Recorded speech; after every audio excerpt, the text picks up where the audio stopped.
Assalamualaikum. Bertemu kembali di channel Fauzan Maksum. Nah, bagi Anda yang baru bergabung, jangan lupa like dan subscribe. Kali ini kita akan membahas tentang pendaftaran P3K Guru. Pendaftaran P3K Guru tahun 2021 ini akan segera dimulai. Kepala BKN Bima Haryawi di sana mengatakan rekrutmen guru pegawai pemerintah dengan perjanjian kerja atau P3K tahun 2021 dari honorer akan dilaksanakan dalam 3 seleksi. Bima mengatakan 3 kali seleksi itu semuanya dilakukan dalam tahun ini juga.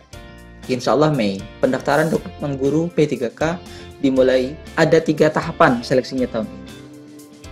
Dia menjelaskan 3 seleksi itu sebagai bentuk afirmasi pemerintah kepada guru honorer. Jika seleksi tahap pertama gagal, bisa ikut seleksi kedua dan ketiga, begitu seterusnya. Nah, dalam setiap seleksi itu, masing-masing guru honorer diberikan fasilitas bimbingan belajar dari Kemendikbud, sehingga diharapkan makin banyak yang lulus passing grade.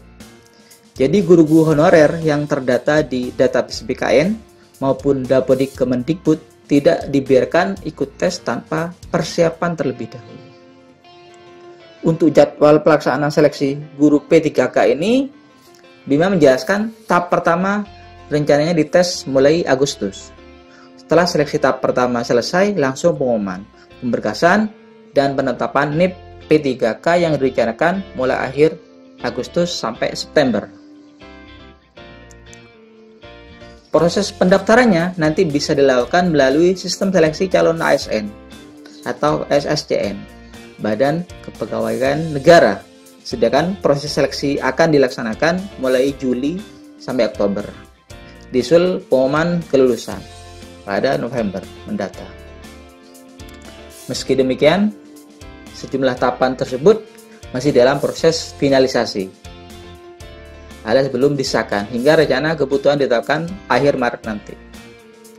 Nah, yang spesial bagi guru honorer ini, bagi guru honorer yang berusia 40 tahun ke atas dan aktif sebagai guru di sekolah negeri selama 3 tahun berturut-turut akan mendapatkan bonus 75 poin atau 15% dari poin maksimal yang diperoleh 500 poin. Nah, yang kedua, yang memiliki sertifikat pendidik sesuai dengan kompetensi yang dimiliki. Nah, itu yang disampaikan oleh Bapak Menteri Kemendikbud. Sekarang kita masuk kepada kebijakan afirmasi.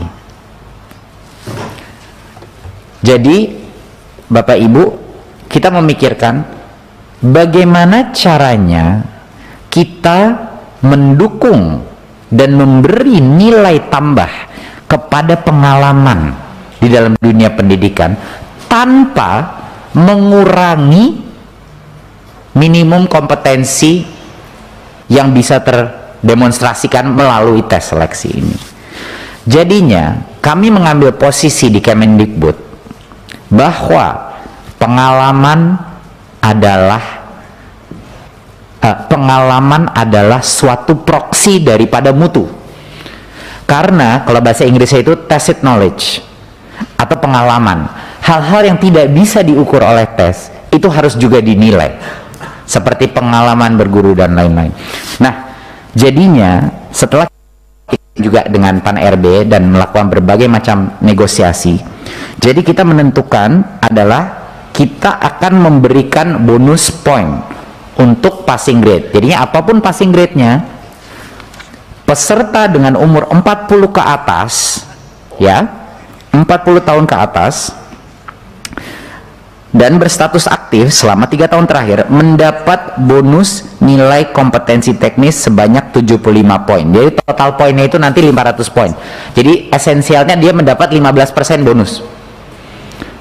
Ya, 15% bonus untuk itu. Dan bukan hanya untuk yang di umur 40, peserta-peserta penyandang disabilitas juga mendapat nilai bonus sebanyak 10% dari maksimal bonus. Jadinya ini adalah kebijakan afirmatif tanpa mengorbankan minimum kompetensi yang dibutuhkan untuk para siswa. Jadi itu adalah kompromi yang kita harus lakukan. Pertama, kita harus lindungi siswa kita.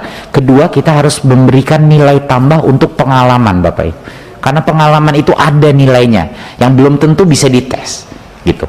Jadi itu adalah landasan filosofis daripada afirmasi ini. Afirmasi ini bukan kita berikan karena oh ya memang sudah lama bekerja, bukan.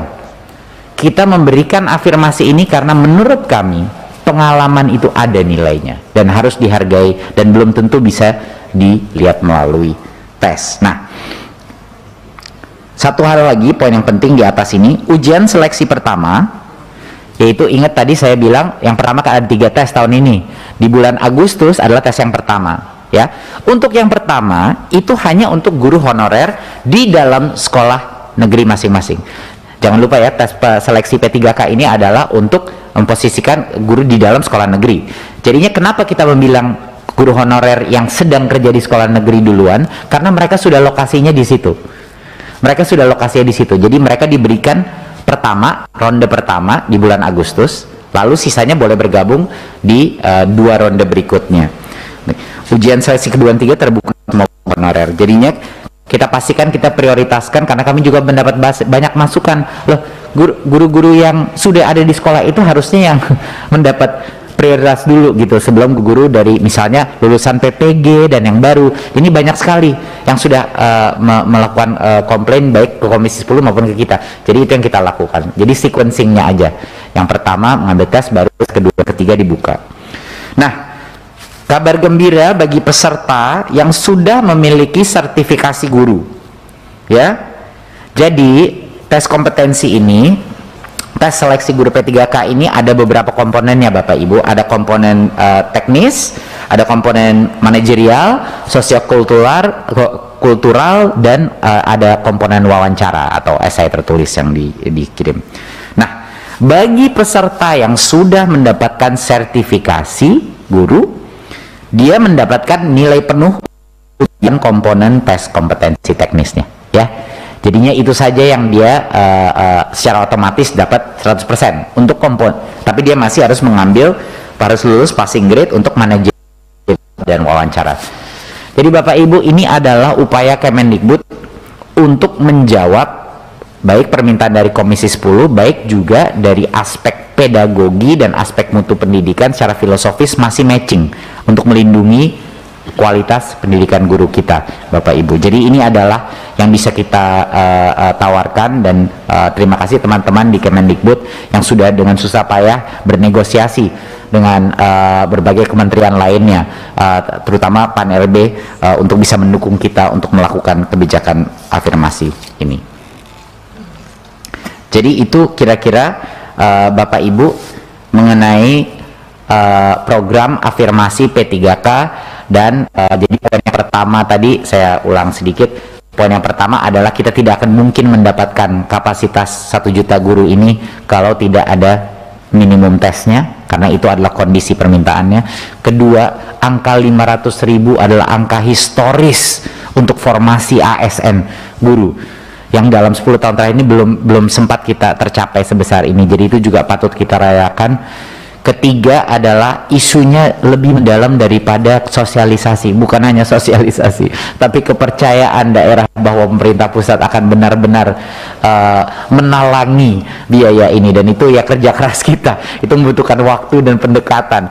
Dan yang keempat adalah bahwa walaupun 500.000 itu pun saya rasa kalau kita mengasumsi semua guru honorer mengambil tes, berapa persentase yang masuk, saya rasa akan masuk. Tapi pun kalau tidak masuk, yang lebih lulus di atas itu, mereka akan secara otomatis bisa menggunakan angka itu untuk formasi pada saat formasi daerah mereka terbuka tahun berikutnya. Dan di bulan Agustus disitulah kita akan melengkapi jumlah formasi untuk yang tahun berikutnya. Jadi kami akan terus bekerja keras. Dan tentunya kabar yang terakhir adalah untuk menjawab apresiasi pemerintah pusat terhadap pengalaman dan dedikasi, di mana itu ada nilainya untuk mutu. Kita memberikan afirmasi 15% bonus poin kepada yang umurnya 40 ke atas, ya, dan juga untuk penyandang disabilitas. Nah, seperti yang disampaikan di atas bahwa pemerintah sudah menyediakan tempat guru untuk berlatih mandiri di laman ayoguru.belajar.kemdikbud.go.id di seri P3K. Nah, teman-teman guru honorer sekalian, mari gunakan kesempatan ini sebaik-baiknya untuk belajar melalui tryout dan latihan secara mandiri. Karena nantinya soal yang akan diujikan, kisi-kisinya tidak akan berbeda jauh dengan yang ada di laman ini. Jadi masuknya cukup lewat akun SIM PKB milik Anda semua, kemudian cari laman Ayo Guru Belajar, kemudian pilihlah seri P3K. Nah, barangkali itu yang disampaikan pada kesempatan hari ini. Semoga Anda beruntung. Kalau lebihnya mohon maaf. Assalamualaikum warahmatullahi wabarakatuh.